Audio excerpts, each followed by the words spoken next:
Welcome! My name is Like It's 1985, and this is my review of Transformers Prime Voyager-class Starscream. I picked up Starscream because, number one, I like the character in the Transformers Prime cartoon and how he interacts with Megatron. And number two, I also missed out on the deluxe version. The first edition Starscream, that was just way too expensive. If Hasbro ever releases the deluxe first edition Starscream, then I will go ahead and pick them up. Or if they release an RiD deluxe Starscream, I will go ahead and pick up that figure. I think the deluxe version scales better with Voyager Megatron. And speaking of Voyager Megatron, let's start off the review with a size comparison. These are both Voyager class figures, and here is Megatron, here is Starscream, of course. And I think Starscream, as you can see, just about is as tall as Megatron, if not maybe just a bit taller. And I think that's a little bit inaccurate in terms of scale, in terms of how the character is portrayed in the cartoon. Megatron should be bigger by a significant amount, but as you can see, in terms of the toy in Voyager class form, they're about the same height. And really, if you look at Starscream here, he looks really tall. In fact, he looks taller than you might think, but I measured off camera, and from his feet to the top of his head, it was about, 6.5 inches, depending on how you pose the knees and the legs, but much shorter than it looks in person. But here's a look at the 360 view of Starscream here. You can see back here he has the purple translucent plastic, which plays a part in light piping, and I'll show you what I mean by that. If you focus on the chest area here, right here there's the translucent purple, and I don't have a flashlight, but I can put my hand behind it and you can see the difference between there and there. Let me do that again up close. So there is excellent light piping in his chest. So that is really cool. And very nice head sculpt, as you can see there. And that's I'm really pleased with the figure. It does have more of the sort of the controversial translucent purple here in the arms. He does have that. So articulation wise, well, the head of course is on a ball joint, and it does have a sort of a secondary joint that actually attaches the base of the head to the torso, if you can see there. So lots of posability there, which is nice. You got the shoulder armor here. That is articulated. You can see there's the Decepticon symbol on his left shoulder armor. Then he has the actual shoulder itself on a ball joint, a swivel at the bicep, a single point of bend at the elbow, and you do have just a little bit of articulation at the wrist. Looks like it's on a sort of like a peg. And you do have the little thing here on the forearm here. I mean, technically speaking, you're supposed to have it in like this, but you can move it out like that if you so desire. This becomes the tail fin for vehicle form. I can see there's ports on his forearm for his weapon. There really is no waist articulation. You do have sort of like ratcheted hips. Forward, back, really a wide range of articulation there, much more than you really need. All the way up like that. Out to the side, about that far, a swivel at the hip, a bend at the knee, and you have a little bit of articulation there at the ankles. I do want to mention one thing about this figure that's a little bit unfortunate. At certain times, what can happen is it can fold, the figure itself can fold over like this, and you got that kind of a thing going on. It's because there is a sort of a friction connection there. There's not really a peg per se, and this can be kind of annoying sometimes. Another reviewer pointed this out too as well, so it's not just my figure. But most of the time it holds pretty well, but if you shake it enough, you can see there it goes like that. So would have liked to see maybe a little more of a solid connection there at the waist there, the way that connects. Moving on to weaponry. Of course, you have this weapon here, and you grab onto it like this, and it folds out like that, and you can see it lights up there. Unfortunately, it does not lock in place like the Voyager-class Dark of the Moon mech tech weapons. It just simply extends out like that. And it looks pretty cool. I like it like that. I don't really like it like this, but you can see there's a peg there. You can peg it into his, what really is his shoulder area, but you can see it plugs into like the forearm there. And you know, you have this on his arm, which looks pretty crappy in that mode. Of course, if you extend it out like that, then you have a nice little sword. So it's a shame that you can't lock it in place. And I can understand why that would be, because then you'd have the LED constantly on. But I would have thought they could have engineered it so that you could have the light off, but have it locked in place like that. That would have been nice. So that's unfortunate. So you do have that weapon, and then you can actually plug in Dark of the Moon mech tech weapons. And to illustrate that, I'll bring in the deluxe class Dark of the Moon Starscream weapons, and these actually look pretty cool because they got blades, and you know, I like blades. So you have that capability on both of his forearms here, like so. And of course, any other Dark of the Moon mech tech weapon you could plug in there as well.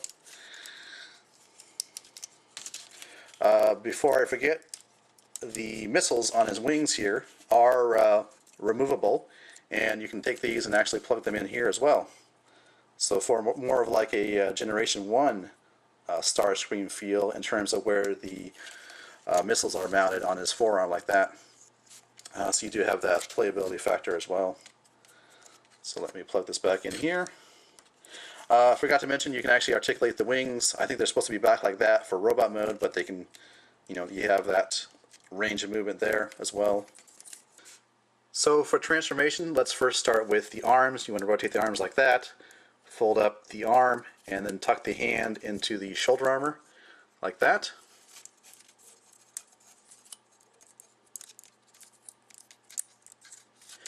And then you want to untab the chest pieces here.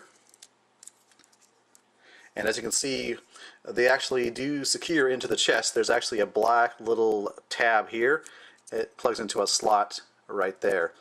So before I thought it was loose, but you actually have to make sure you slot it all the way in order to get a secure connection for the chest when you're transforming from a vehicle into a robot. But anyhow, moving on. I'm going to take the pieces up here like that. Go ahead and I'd like to rotate the head around here. You don't have to, but I like to do that. You're going to take these pieces up here, and you can see there's a hinge there. You want to rotate this all the way up so that it's like that. And of course do the same thing on the other side here. And these will come together to basically cover up the head. And before you do that, you want to just rotate this in like that and like that. These come together here, but they actually tab into place in the rear section. There's actually a tab and a slot. I'm going to line those up. And once you tab the two arms together, you want to bring up the tail section here. And the tail section itself does have two tabs. You want to make sure they're all together and secure. You want to bring the foot, rotate it down like that. Bring this piece up here, rotate it like that. Same thing over here, of course. So it should look like that. And then you want to rotate the legs inward. Well, first you want to bring down the knee fins here. Rotate the legs inward like that. So basically you have the red here facing out. And this whole assembly is going to rotate back. And we'll peg into, there's a slot there, and of course a slot on the other side as well. And there's a corresponding tab on each of the legs here.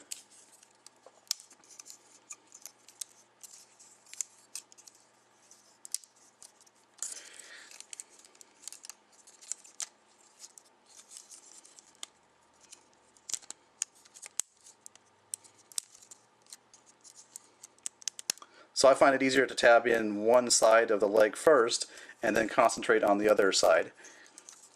And you may have to manipulate the legs here just to get the tab and the slot to line up.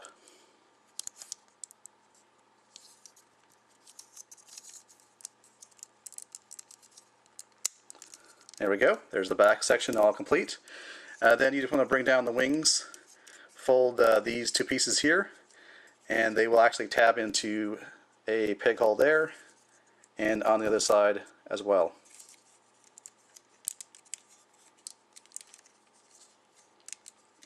And then rotate down the nose cone.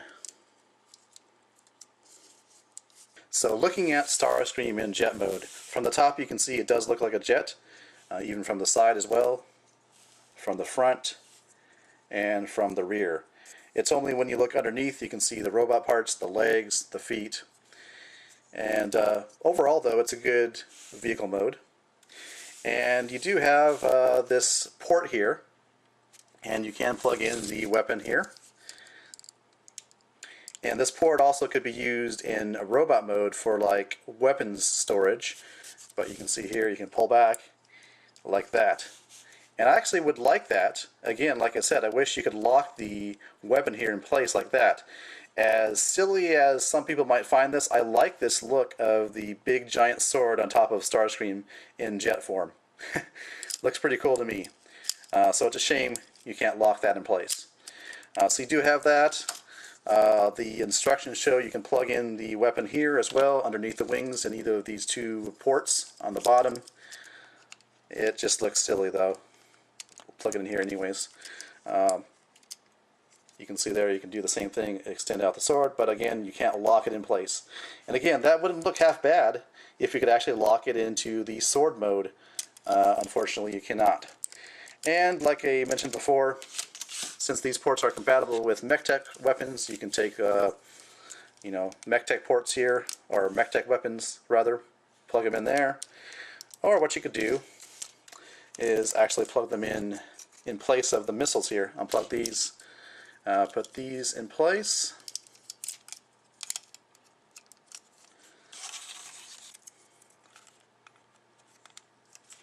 Like that. And you have this type of effect. Not too shabby. In fact, these look better than this does. So you have that option as well. So final thoughts on Transformers Prime Voyager-class Starscream. Well, I think a lot of people wonder, well, should I get the Voyager-class version or the deluxe-class version? Well, as you know, the only deluxe-class Starscream we've gotten is from the first edition line, which, of course, everybody knows that the prices on those go 2-3 times the price of a normal figure. So really you're left with the Voyager-class Starscream, which is not a bad figure. In terms of scale, though, I think he is a little bit too big in comparison with Megatron, as I mentioned before. So if that bothers you, that may be a drawback. But I think until Hasbro actually re-releases those first edition figures, the only alternative really is the Voyager-class Starscream, which is not a bad figure. Like I said, I think it's got a very simple transformation, but effective. I do like the look of the head sculpt, and just the overall look of the robot mode here looks very nice. It looks very tall. In fact, I said before, it looks taller than it really is. So that is really nice in terms of having this figure on your shelf. And I mentioned about the weapon. I wish it would lock in place, but again, I can understand why it doesn't, because of the LED would be constantly on if that were the case. I just wish they could have figured out a way to have the LED go off and have it, permanently extended out in the sword mode here.